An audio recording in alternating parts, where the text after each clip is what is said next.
I've broken down the 3 most important things to do every single time you send out a job application to get the best results on LinkedIn. I hear a lot of people say, just apply even if you're not qualified. That rhymes, but I think that's horrible advice. Today's job market is way too competitive for you to just throw spaghetti at the wall and hope that something sticks. You need to have a proven system, something that yields you the best results. And that's what we're gonna go over in this video today. So stick around to the end because tip number 3 is something that I haven't heard a lot of people talk about, and it's really, really effective. Let's jump right into it. Number 1. So the first thing that you're gonna wanna look at is the length of time the job has been posted. This is really, really important. Now, when it comes to job application, speed is everything. Applicant number 1 is gonna have the highest chance of getting a call back to get that interview because it's like the saying goes, the early bird catches the worm. Now on the flip side, if an applicant is absolutely perfect, but the job has been posted for 4 weeks plus or 2 months or something along those lines, the company might actually be in second, third, or even final round interviews. So even though you're the perfect candidate, on paper at least, it's way, way too far into the interview process for them to really seriously consider you. They've been looking at some other prospects for, the better part of 30 days, up to 60 days. So what can you do to be the most effective? You apply to roles that are posted within 24 hours or less. That's where you want to be. And I'm going to show you how to do this on LinkedIn. Now let's head on over to my LinkedIn account and I'll show you exactly how to do this. So if you head on over to the jobs tab, now here is where you can actually type in the job that you want, or if you have a list, you can just pull directly from it. Let's just use front-end engineer as the example. So one of the most important steps when you're in the job tab for LinkedIn, you always want to filter by date posted, not past month, not past week, past 24 hours, okay? Now, you're gonna get 46 results in this specific case for a front-end engineer. And if you noticed, 5 hours and it's over 100 applicants. So it's not ideal, but that's fine. So we have 46 results. This narrowed things down significantly. But there's actually another trick if you wanna increase your chances of being that applicant number 1, okay? Now the quickest way to do this is by clicking on this new under 10 applicants button that LinkedIn recently rolled out. Now that's really, really good. You're gonna see a lot of these results are gonna be within 24 hours, but there's actually another trick that I'd like to show you. So if you keep the search within 24 hours, and then go up to the top of the URL where you see TPR equals R 86,400. This is actually that 24 hours in seconds. So if you can just do a quick Google search for that, 24 hours in seconds, and you'll get that number, okay? So I know the number off the top of my head for 1 hour in seconds, and that's gonna be 3,600. So I'm just gonna go ahead and change it in the URL. And now you're only gonna see jobs posted 1 hour or less. So 50 minutes here, 10 minutes, 37 minutes, 50 minutes, 16 minutes. And obviously you can keep doing this. You can have a search for jobs posted 10 minutes ago, 30 minutes ago, 12 hours ago. All you have to do is just do the conversion in seconds. So this is gonna be really, really important because speed is the biggest factor when it comes to sending out job applications. If you found this video helpful so far, go ahead and smash that like button and subscribe to the channel. It really, really helps us out with the YouTube algorithm. And if you're looking for any help in your job hunt, you can join our TPO communities or you can book a call with us at techproodyssey.com. Now let's get back to the video. Now, once you look at the length of time that's posted and you see that it's 24 hours or less and you find a job that you like, say this front-end engineer role right here from First Dibs, you're always gonna wanna go to the company website, okay? Yes, you can apply on LinkedIn if that's an option, but you're gonna have a much, much higher likelihood of getting a call back or a response if you apply through the company website. So we're gonna go ahead and look at the First Dibs website, get all the information here. Now, in some cases, they might actually show you when the company posted the job originally. You might see some discrepancies between when it was posted on LinkedIn, 10 hours ago in this case, versus let's say this was posted a week ago on the company website. Now, you might see these discrepancies. These discrepancies usually happen when a company already has a person internally for the role, but they're obligated to go ahead and push the job application out to the public. So this is another reason why you want to make sure that you're giving yourself the best likelihood of actually getting an interview by applying to fresh roles, not just on LinkedIn, but fresh roles on the company websites as well. Now, there are some exceptions to the 24-hour rule, say 48 hours, 72 hours, something along those lines. And that is only if the job application was posted and less than 30 applicants have applied, okay? And that actually brings us into tip number 2. Only apply to roles that have 30 or less applicants. On LinkedIn, you should be able to see the number of applicants. Do not send out your resume and waste your time to a role that you think is the perfect fit for you, but it was posted a week ago and it has over 1,000 applications that have already been sent out. The goal is always to be between applicant number 1 and applicant number 10.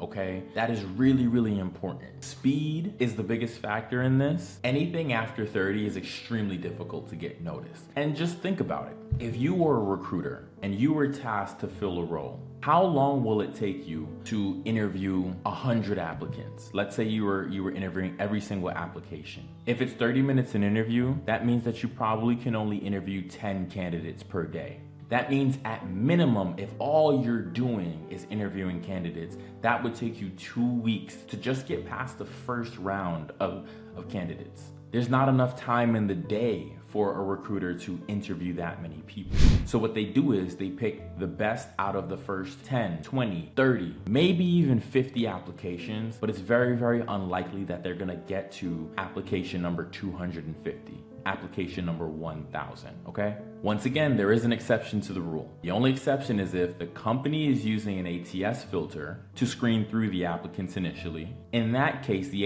ATS can scan through 100, 200, 500, even 1,000 applications in a relatively simple manner. However, this means that your resume needs to be an elite resume, not based off of what you and your peers think, but elite when it comes to the ATS scan, ATS filter. Your ATS score needs to be off the chart for you to be application number 250 and then get that call back. So that brings us into the third thing to consider, which is what is my ATS score for this job application? Now, if you're not familiar with what the ATS is, it stands for Application Tracking System, and over 90% of Fortune 500 companies use it in order to filter through all the applications that they're getting, because they're getting hundreds, sometimes thousands of applications per week. This means that it's a computer reading your resume, not humans, at least for the initial screening. And if you work in tech, then you understand that computers work based off of inputs and outputs, meaning the company will put a set of keywords that they're looking for a specific role. So say front-end engineer, a keyword might be TypeScript, JavaScript, HTML, CSS, Bootstrap, words that are relevant to the job title. The ATS system rates your resume based on the frequency and the relevancy of each keyword. So for example, if your resume has TypeScript 1 time, but somebody else has TypeScript 10 times, they'll get a higher ATS score for that specific keyword. If you both have it the same number of times, but your skills are more relevant than the other person, then you will get it higher than the other person. So what does this mean? This means that you need to put your resume through an ATS scan, especially at the beginning of your job search, to get a better understanding of where your resume ranks compared to jobs that you think that you're a good fit for. Because you might actually be a great fit for the role, but if the keywords that the ATS is looking for are not present in your resume, then you will never get a call back. Sometimes it's very, very small grammatical inconsistencies that can be the difference. So API apostrophe S versus APIS versus API. Those all mean the same things when we're talking to one another, but because the ATS is an input versus output, it's going to be looking for each specific type of API in this example. And so that really, really hinders your score if you have APIS and the ATS is looking for API. Unfortunately, if you don't have API anywhere in your resume, to the ATS, it means that you don't have the experience. And this might be the reason why a lot of you aren't getting first round interviews that you know that you're qualified for. So when you're putting your resume through the ATS filter, what should you be looking for? Well, obviously you want to try to get 100, right? We always want to strive to be perfect, but that's not realistic, right? The job description might have some experiences in it that you just don't have. You might have JavaScript experience, but you don't have TypeScript experience. It's very, very transferable, but you don't want to lie. So you're not going to say that you have TypeScript experience scenario, and you'll get dinged for it. And that's okay. It's okay to get dinged for the things that we don't have experience for, but we gain two things from it. Thing number one, we can either now know that this is something that we need to learn in order to apply for the roles that we're looking to apply for, or two, we actually do have that experience and we need to figure out the different ways that we can write it on our resume. Go back to the API example. So here's what you're gonna do. You're gonna put your resume through an ATS check for 3 to 5 different job descriptions. Now the key here, each job description needs to have the exact same job title. What does that mean for your resume? Your resume should have the exact same job title on it. The worst thing that you can do is have a software engineer resume and using the same exact resume, you're applying to a front-end role, you're applying to a back-end role, you're applying to a QA role. That is the worst thing that you can do, because going back to the ATS, you will fail when it comes to the keywords for each of those if you try to do everything. So you need to make sure that if you are a front-end developer, you're applying to only front-end developer roles. So that means if you specialize in JavaScript or something along those lines, you're applying to those roles, okay? It's really, really important. The tool that I use is JobScan. Now JobScan gives you 5 free scans without having to pay for anything. But if you use my promo code that you can find in the description below, I'll actually be able to give you an extra 10 free scans. So you'll get 15 free scans, okay? That means that you can scan up to 15 different job descriptions.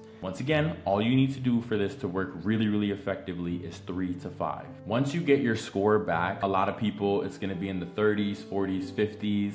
That's okay, it's normal. Make all the changes that you can. Try to get it up to an 80 and rinse and repeat. Now the goal here is the baseline of your resume is a 75-80 every single time you put your resume into a job description of that same job title, okay? And if you consider each of these 3 things the next time that you're applying for your next job application, I promise you it will increase the likelihood that you get that interview, okay? If you found this video helpful, go ahead and give us a like, give us a thumbs up, follow the channel. It really helps with the algorithm. And if you're looking for help creating or optimizing your resume using, ATS filters similar to what we spoke about today, you can join our TPO communities. If you'd like to work one-on-one with myself and the rest of my team in order to actually create and optimize your resume for you, then go ahead and book a call at techproodyssey.com. And I'll see you in the next one.